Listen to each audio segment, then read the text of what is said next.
Hello, hello, Phillies fans. Welcome back to another Out of the Park 22 episode. We are at opening day 2024 for your Philadelphia Phillies. You can see here, of course, for those who didn't see earlier episodes, I do only have an American League Mantle Division and a National League Robinson Division. Here are the preseason predictions. Phillies predicted to finish second in the NL, 19 games behind the first place Dodgers. So I guess really liking the Dodgers here still. 911 runs, which second place is the Nationals, 863. So, and their ERA of 3.6 is predicted to be one of just three teams under 4. The next best are the Phillies at 3.86.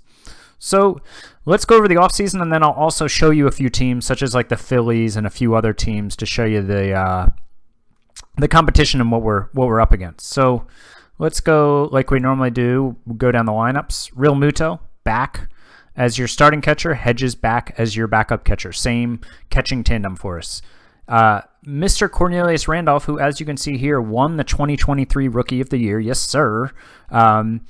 In just 114 games, 3.1 WAR, 132 WRC plus, 31 bombs. He's back as our starting first baseman. Stott will be back in a platoon with Solak. Solak will face lefties. Stott will face righties. Manny Machado back at third base. Willie Adames back at shortstop. Logan Davidson will back up all the infield positions plus some outfield. He was a top 100 prospect for us who graduated last year, got 244 plate appearances with a 107 WRC plus. And then left field will be a platoon as well. The strong side of that, Rivas will face righties. He's a lefty. He's 27, and he's fared very well in the limited opportunities he's had with us. 130 plate appearances, a 113 WRC plus. We're ready to give him a chance here at the age of 27. And he was a guy we brought in way back in December of 2021 when we traded Travis Jankowski, who is now in independent ball. Spent some time with the Cubs spent some time in AAA with the Cubs and with the big league club, and played a strong defensive center field, but did not re-sign with them. Looks like he played independent ball last year and now again this year at the age of 32. So the other side of that platoon will be same guy as last year, and let me just order this by position so it's easier for me to Yoelqui Cespedes, the guy we got from the Orioles, who his numbers looked really bad with a 73 WRC plus and 239 plate appearances last year. That's because Girardi kept playing him against righties even when I didn't want him to. So I'm going to try to make sure that didn't happen. Some of that was because of injuries too. He played against righties. He was above league average against lefties. Not as good as we were hoping he would be, but he was still good. So he's going to get another chance at the age of 26. 2 years ago, he finished like 5th in AL Rookie of the Year voting. And we did make the big trade for Christian Pache from the Braves. I covered this some in my last episode. This was definitely the least realistic trade I've made so far in my sim. I do try to keep the trade somewhat realistic some of the time. Obviously it's not all going to be totally realistic, but like the Manny Machado trade, I think was more realistic with a guy who was approaching 31, and he was a year away from his opt-out, and the Padres were willing to deal him. I think you'd see a guy traded more in that position than Pache, who is a stud young center fielder who is 162 game average through his first 3 seasons, is a 113 WRC plus with 5 WAR, and he's he's a plus defender.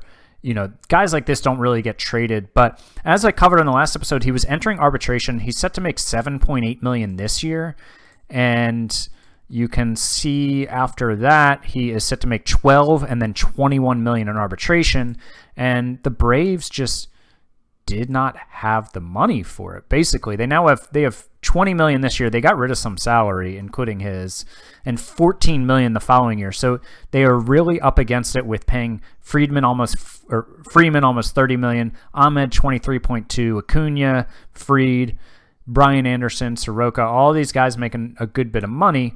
Now they did go out and sign Sonny Gray away from us, 4 years, 6.8 million per year. But here's what it cost us. I'll show it to you on the Braves team so you can see where these guys fit in.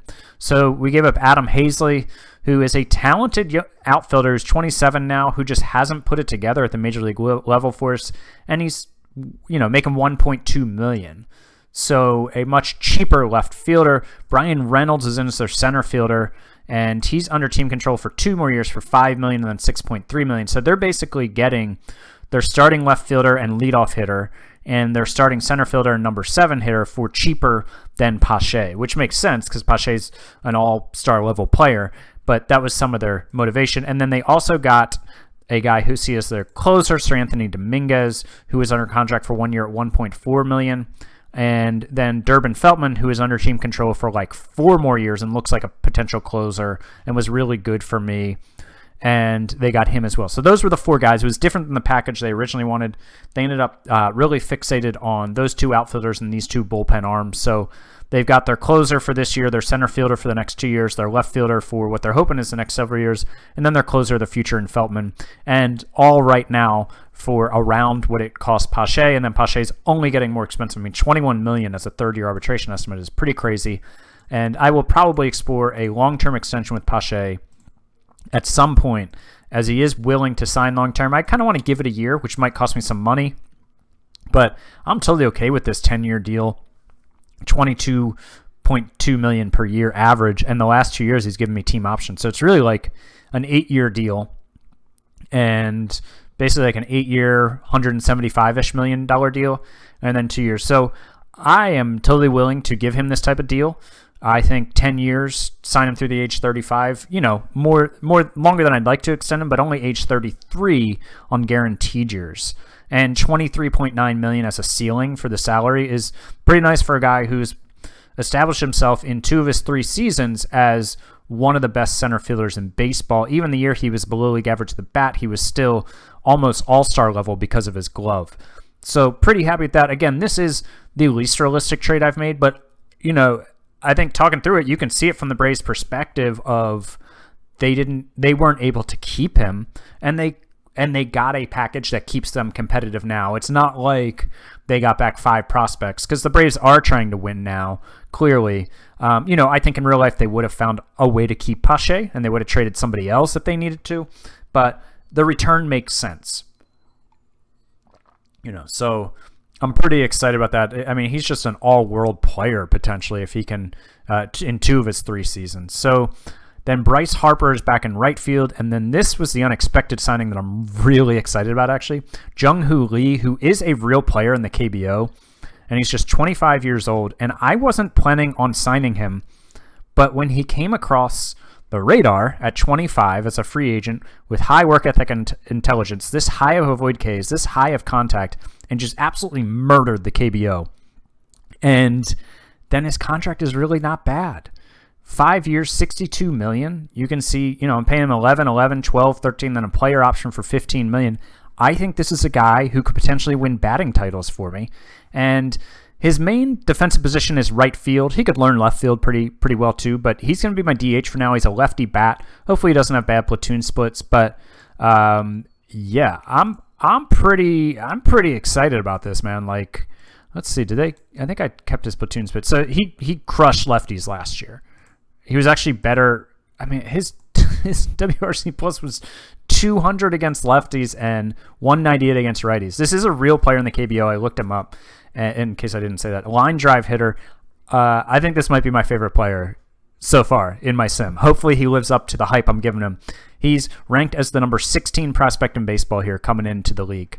So he's going to be my leadoff hitter. He's coming off a 2021 and 2023 KBO MVP. He won the championship in the KBO in 2023. And what are these? These are like silver sluggers, basically, 3 straight years. So he's going to be my DH and leadoff hitter, and I am pumped about it. Like, I'm really excited to have him. Go out and buy his jersey. Who else do we have on the team that I didn't cover? I covered Solak as the backup infielder / starting second base against righties. Davidson, backup utility guy who can also play some outfield. Cespedes we covered, and Hedges. So yeah, those are the hitters. So the big change is Lee. Everybody else was part of the team last year, although Rivas wasn't up much. But we'll go out and acquire a left fielder if the Rivas Cespedes platoon doesn't work. If the Stott Solak platoon doesn't work, we'll go out and acquire But we also have some minor league depth. You'll notice guys like Nick Maton, Alec Boehm, Mickey Moniak. All those guys are in the minors last option year. So, this is probably their last shot with the organization because next year they won't have options and they have not established themselves as major league players. So we'll see what those guys do if I have injuries and need to call them up.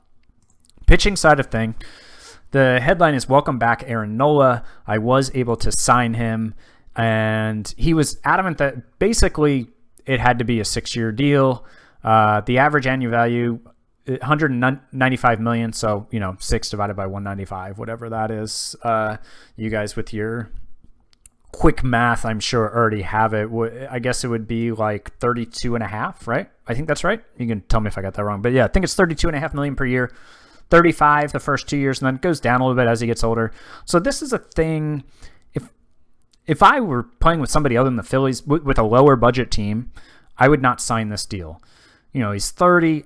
Like I said in the last video, I'm expecting the first couple of years of this deal to be okay and then it to be ugly towards the end. Now, I do have the aging set to 0.80 and instead of 1.0. So, but he did win NL Cy Young in 2023. And as a side note, Joe Girardi won Manager of the Year. He's one of the best pitchers in franchise history. He was coming off an all-star Cy Young season. We're still in win now mode. I don't see realistically how the Phillies would let him go in real life, and I kind of allowed that to steer me, whereas out of the park, maybe last season, would have made sense to trade him 1 year before he's a free agent and gotten a haul for him, including pitchers with more years of team control. But I don't need to play this like the Tampa Rays. Like, I'm the Phillies and I have their budget, so I'm playing this differently than I normally do when I do the small markets or the rebuilds. So Nola's back. And I'm happy about that. Barrios, of course, is back. He's got how many years? 3 or 4 years, $23.6 million left per year. Zach Wheeler, last year of his deal, at the age of 33, he'll be 34 in May. Seriously doubt he'll be back, but this deal has worked out better than I thought it would. I was honestly trying to get rid of him at the beginning of the sim, but he's put up 4 WAR and then 3.4 WAR, and by R WAR, he's even better. He's been excellent the last 2 seasons for us. And then Justice Sheffield, we did bring into the rotation. Now, he put up 2.8 WAR out of the bullpen for us last year. The season before, he put up 4.1 WAR for Seattle in the rotation, was like 6th or 7th in Cy Young voting. The bullpen is the one part of the team I'm a little concerned about. I have a lot of youth there and a lot of turnover. So I will move Sheffield back to the stopper role if the bullpen struggles, but he's a really good starter. And Clevenger is here. And he was the guy I brought in at the trade deadline. He'll be my number 5 starter. He's under contract for 1 more year. He is 33 years old. So the bullpen I am a bit concerned about. I'm not sure how it's going to go. Mason Fox is our stopper with the 35 stamina. I mean, looks like he could be one of the best relievers in baseball. But we got him in the Manny Machado trade. And speaking of that trade, we gave up Christian Hernandez, who is now the number 7 pitching prospect in baseball. He was not a top 100 prospect when we dealt him. So congrats to the Padres for spying him, and looks like they have a potential ace of the future. But we have Manny Machado and our potential bullpen ace. Jose Alvarado, brought him back. He's been really good the last 2 years for us. So we brought him back on a 3-year, $18 million deal. Last year is an option year. One concerning thing about our friend Jose is he went and saw the Guru. Those of you who play Out of the Park know this is a storyline that comes up where he travels to like India to go see a guru to help him with concentration and stuff. Guys often don't fare well after they see the Guru. He had a rough spring, an ERA of 7.56. I'm concerned about Jose Alvarado. I signed Jordan Hicks, 27 years old. He has been with St. Louis the last several years. And, he's a really good pitcher, very ground ball oriented, 100 plus miles per hour with a great fastball. So we signed him to a 2-year, $15 million deal. Satisfied with that. Also signed Zach Britton, 36 years old, but very good movement and extreme ground ball. Solid season with the Dodgers last year. The ERA was 4.72 and his FIP was 3.1, and he struggled the year before at the Yankees. But at just $3 million per year for 1 year, I'm happy to have Zach Britton as a middle reliever. Beck Way is a guy we traded for from the Yankees. What was I going to say? So fly ball pitcher, that concerns me. Low movement, that concerns me. But 80 stuff, 70 fastball, 65 curveball, 80 changeup. This guy could be a stud for us. and we got him from the Yankees this offseason. I traded, what did I trade? I traded a 25-year-old minor league infielder who was my 17th round pick in 2022, David Anaya. I traded Dario Cabrera. This was the main guy in the deal that they wanted, and it made sense, but I just have a blockade at first base because I have Randolph, I have Bohm, I have Rivas. I just didn't have room for this guy, and I'd signed him out of, independent ball, in 2023. And he did well for me. He crushed the ball all through the minors, and he's probably going to be a major league player, but I was willing to deal him to get a potential great reliever. And then this guy, Vito Frisia, he's already moved on. It looks like they let him go, but I drafted him, I believe. Yeah, the Phillies drafted him in the 40th round of the 2019 draft. Got it. Okay. So that's how I got Beckway. Kapaju, I think is how you say this guy's name. He's a lefty who we signed as a free agent. He just came to the major leagues out of Taiwan, and we signed him to a 3-year, $8.4 million deal, $2.8 million per year. Ground ball pitcher, throws upwards of 98, plus fastball, plus slider, plus stuff, good movement, decent control. I needed to replenish the bullpen. A lot of arms were free agents and wanting money, and so he's in. Colton Eastman is here. He's been really good for us for some reason. I mean, this doesn't look like a guy who's going to be great for you at the bullpen, but he's been really solid for us in the time he's been up. I mean, in 127 innings, he's put up 1.3 WAR, 2.9 RWAR, a 2.90 ERA, 3.7 FIP, a 20 strikeout to walk percentage. So he's gonna make some noise there in the bullpen. And Reggie Lawson, who was a guy we got from the Padres a couple years ago and then missed some time last year, but was excellent. I mean, dude, like 2023, he only made 13 starts. He was injured 74 innings, and he put up 2.8 WAR. He had a 1.46 ERA and 2.35 FIP in 13 starts. Pretty excited about him. Hopefully he can bring it. And we did sign one other guy. We signed Archie Bradley as well, but he's out until when is he out? 4 more weeks with a rotator cuff strain. So we signed him to, I believe, a 1-year deal. Yeah, 1 year, $4.2 million deal. So he's back in Philly. He was with us earlier. Just a solid righty who gets ground balls and has decent movement. So he was brought in to be a middle relief option for us, but he's hurt right now. And let's look at the 40-man to see some of the guys who are coming up. Dylan Castaneda is the number 23 prospect in baseball. He'll start the year in Double-A. And Gunnar Meyer is a decent pitching prospect, but a fly ball pitcher. He might be a decent reliever for us at some point. I don't know if he's going to be a starter with that how fly ball oriented is. Eric Miller, another depth starter, 26 years old. Not sure he'll be a difference maker for Edward Segovia. Missed almost all of last year. Well, he ended up pitching 86 innings, but he missed a good chunk of last year. Hurt. One of the top pitching prospects in baseball. He lost his prospect eligibility because when he was out, I put him on this what am I saying? I put him on the I am totally drawing a blank on where I put him. What did I put him on? I put him on the IL, the 60-day IL. I kept wanting to say 90-day IL, and I was like, that is not a thing. I put him on the 60-day IL, and what that did was, and I don't think it works this way in real life, that put him on the Major League roster, basically gave him 77 days of service, so he's no longer considered a prospect. He would be a top 10 prospect if he was. So our farm system fell in the rankings because Segovia and Lawson are both no longer considered prospects, even though they should be. They're both on the 60-day IL last year and accrued service time. So Segovia will be up at some point. He didn't pitch the second half of last year, so I want to give him some time. He'll probably be up after a few starts. If he's throwing well, he's coming up. If we have an injury in the rotation, he's coming up. So we'll see.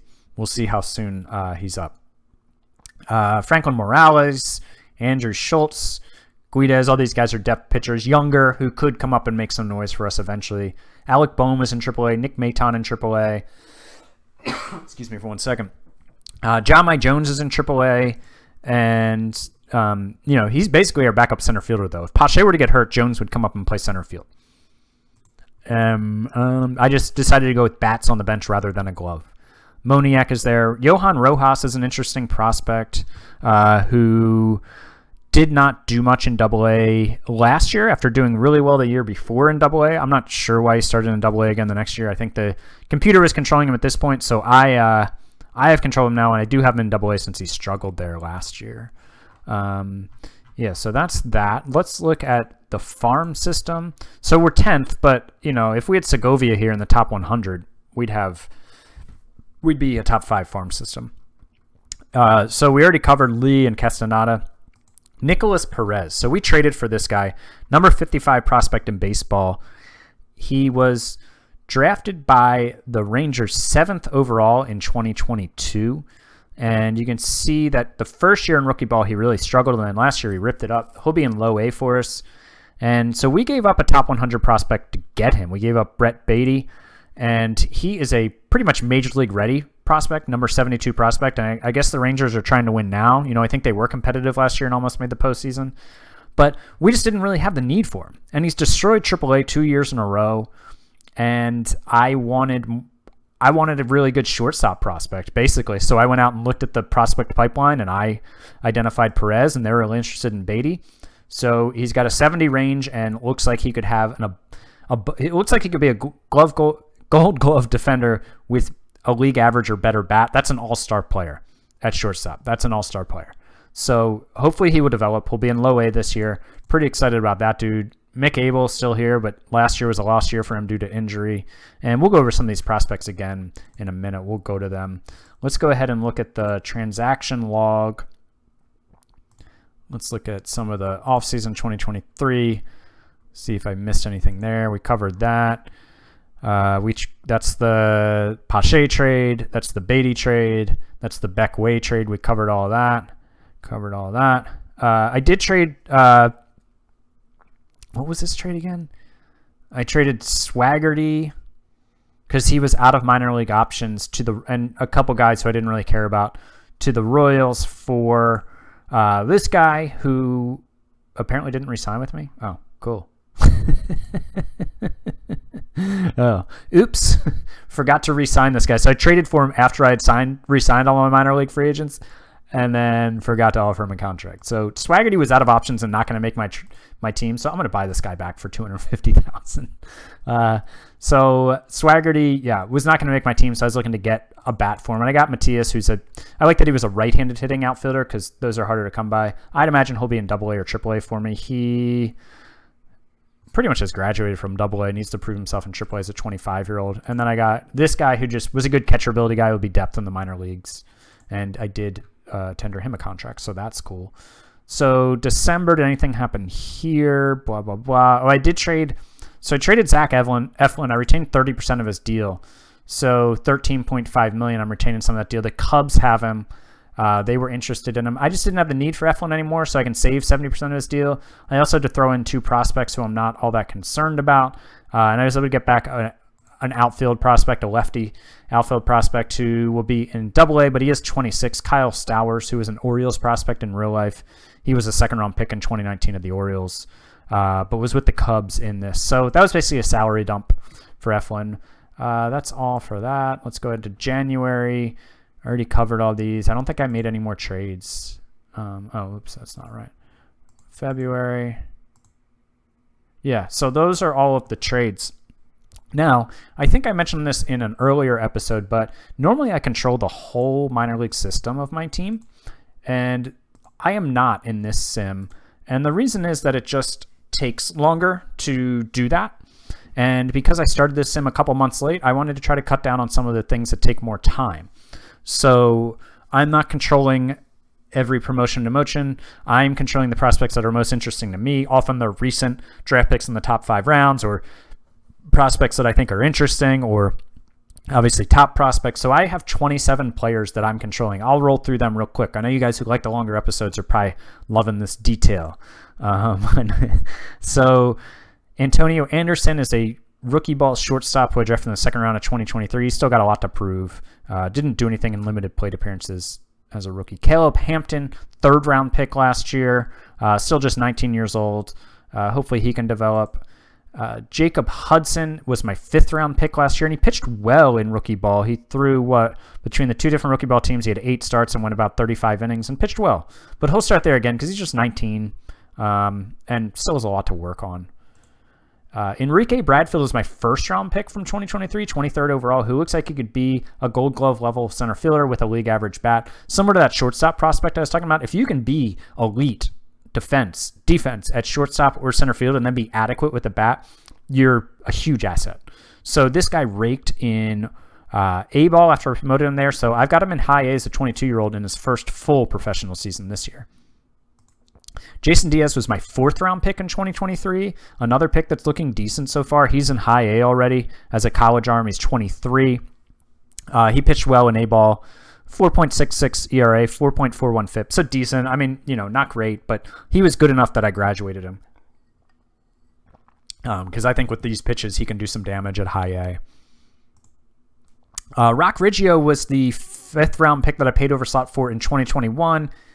He lost basically an entire year to injury, but he was decent in A last year, so he'll be in high A this year. Still just 21. He won't be 22 until June, so he's still quite young, even though he's been in the system for a few years. Casey Salk was my 1st round pick, my 1st year with the team, 13th overall, and he mashed A-ball last year with a 127 WRC+. He's now in high A. I probably should have promoted him during the year, but he's still just 20. He won't be 21 until July, so...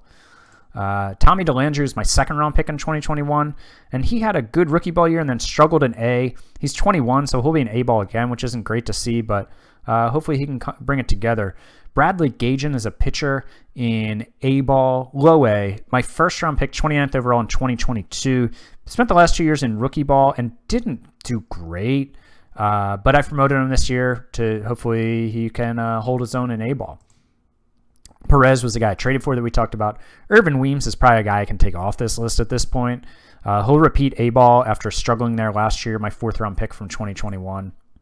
Mick Abel, he just hasn't really...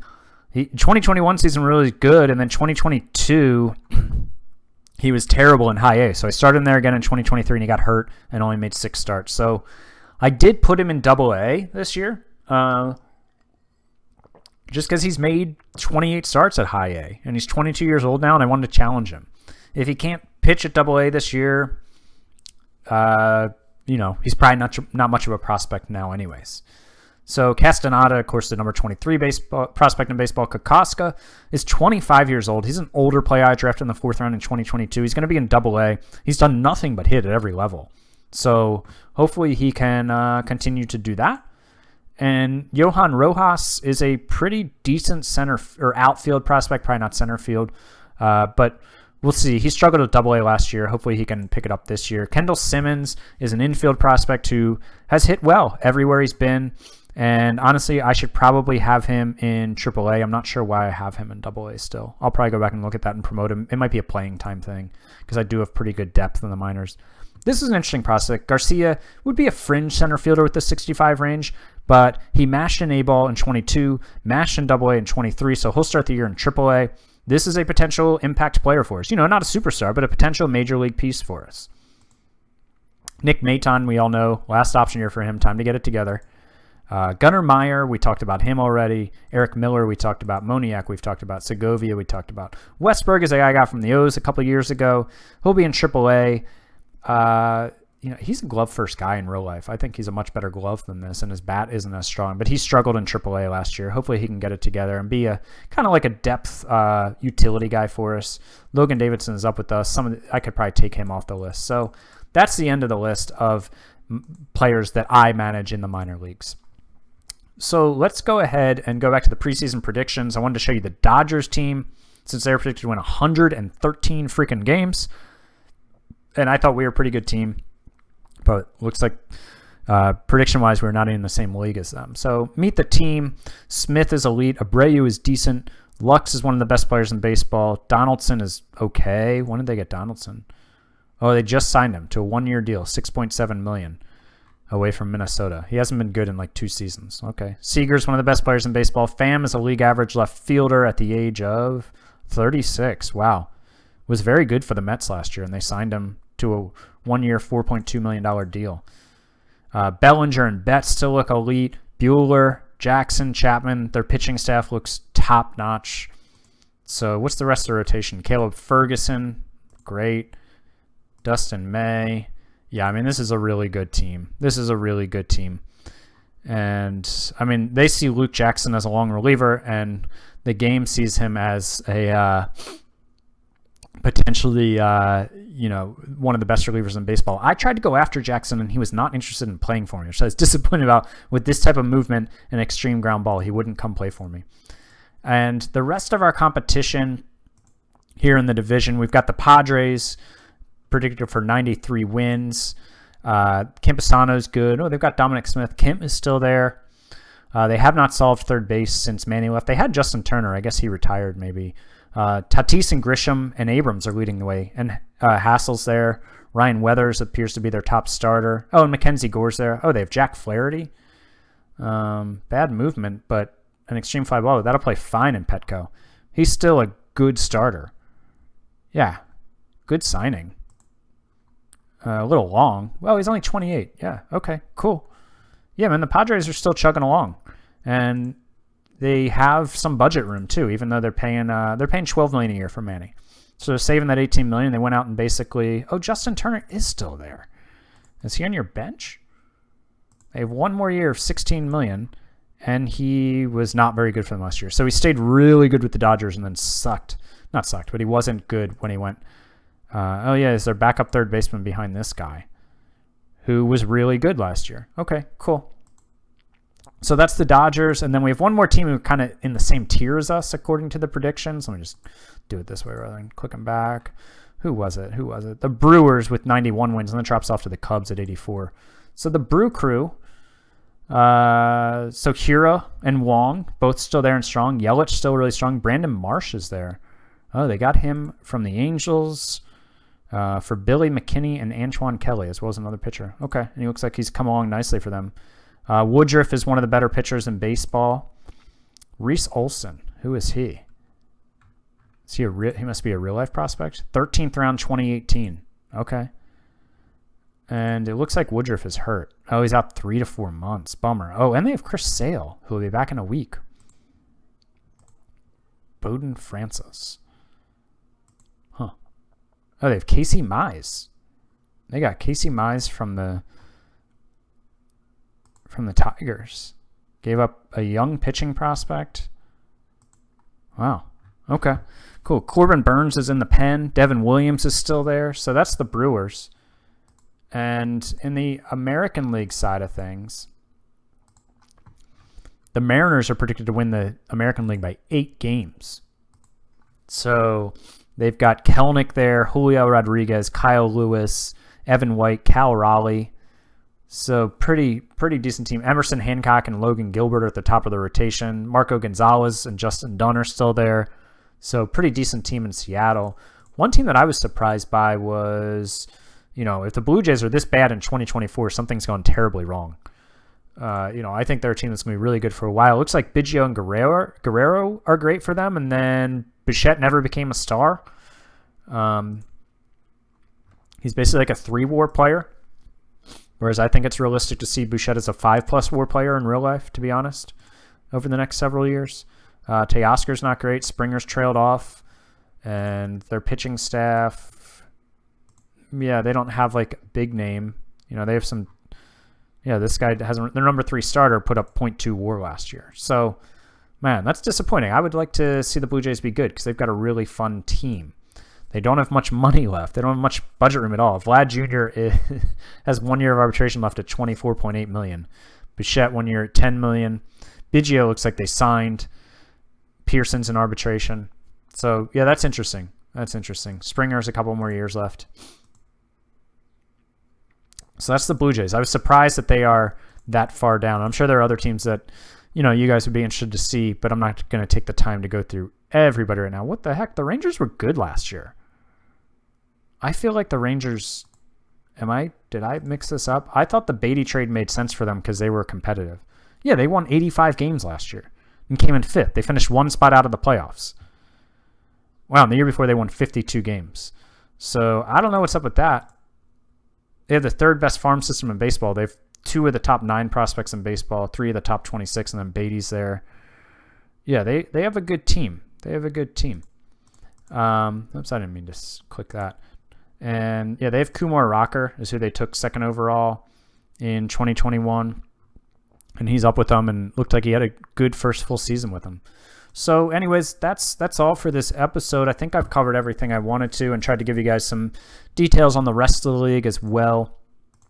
Hopefully that gives you a better feel for the league and what's going on around the league outside of just the Phillies. So 94 wins, ready or not, here we come.